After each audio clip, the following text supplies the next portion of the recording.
সংবিধানের নামে শপথ নেওয়া একজন মন্ত্রীর মুখে গুন্ডাদের ভাষা অশোভনীয়। এটা ভদ্রলোকের ভাষা হতে পারে না।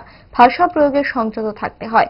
গতকাল রাজধানীর দলীয় সভা মঞ্চ থেকে বক্তব্য রাখতে গিয়ে মন্ত্রী বিকাশ দেববর্মার মথাকে নিয়ে অশোভনীয় মন্তব্যের জেরে এমনই প্রতিক্রিয়া ছিল রাজ্যের বিরোধী দলনেতা জিতেন্দ্র চৌধুরীর।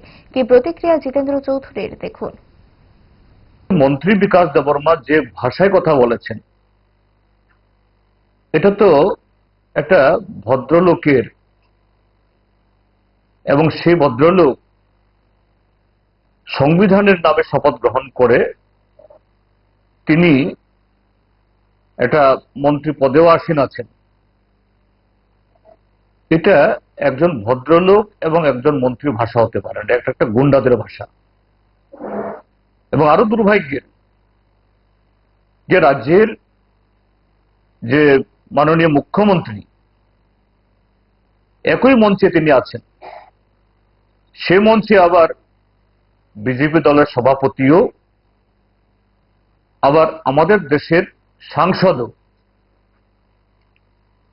এবং এই দুজন ছাড়াও দেখা গেছে আরো দুজন মন্ত্রিসভার সদস্য সেখানে ছিলেন। মন্ত্রী সুশান্ত চৌধুরী, তারপর বোধহয় মন্ত্রী টিঙ্কু রায়কেও দেখা গেছে